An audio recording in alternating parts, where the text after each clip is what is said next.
And this is their new hoax. Hoax. Hoax. When you're a star, they let you do it. You can do anything. Whatever you want. Grab them by the Now the poor guy, you got to see this guy. Oh, I don't know what I said. I don't remember. As you can see right there, he suffers from a chronic condition that impairs movement of his arms. Now the poor guy, you got to see this guy. Oh, I don't know. Coronavirus.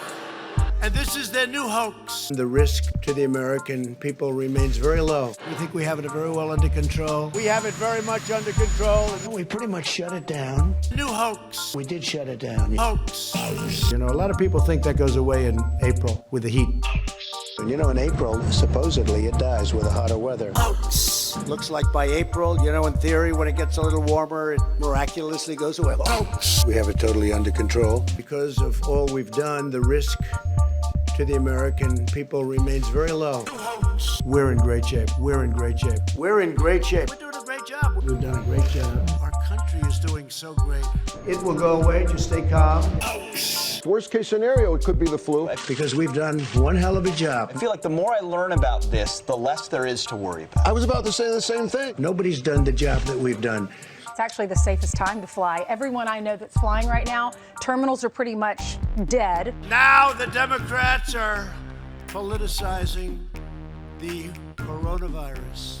And this is their new hoax. All the talk about coronavirus being so much more deadly doesn't reflect reality. That's a pretty good job we've done. You have the president telling people it's a hoax, that there's nothing to worry about, that it will disappear, as he said yesterday. It's going to disappear. One day it's like a miracle. It will disappear. And it'll be a miracle.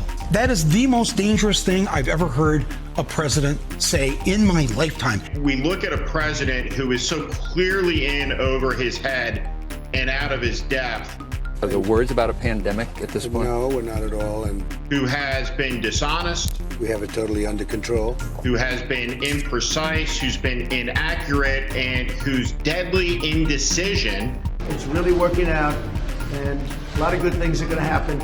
will be paid for with the lives of New hoax. tens of thousands of Americans as this virus escalated to a place it never need have gotten.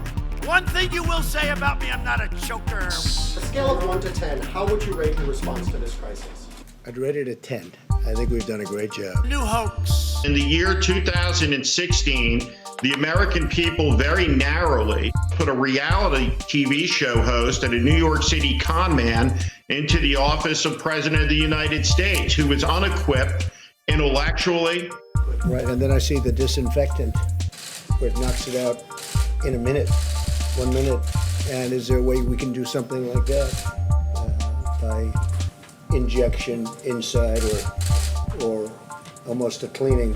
Mentally, Number one on Facebook. Did you know I was number one on Facebook? And I just found out I'm number one on Facebook. I thought that was very nice.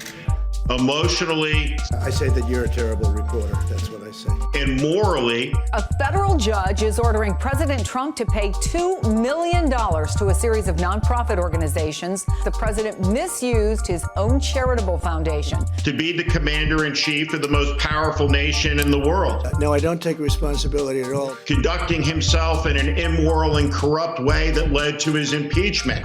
You said that you don't take responsibility, but you did disband the White House Pandemic Office. So what responsibility do you take to that? Well, I just think it's a nasty question. This is one of the most inept responses to a crisis that you could have seen coming. People saw it coming. And as a result, the country has been devastated economically, and tens and tens and tens of thousands of Americans who otherwise would be alive will not. What do you say to Americans who are watching you right now who are scared? I say that you're a terrible reporter. That's what I say. So I think Easter Sunday, and you'll have packed churches all over our country. He ran on a promise of making America great again. What we see is death, economic collapse, and suffering on an immense scale that nobody in this country could have imagined seeing in our lifetime 60 days ago. That's what his legacy is. And this is their new hoax.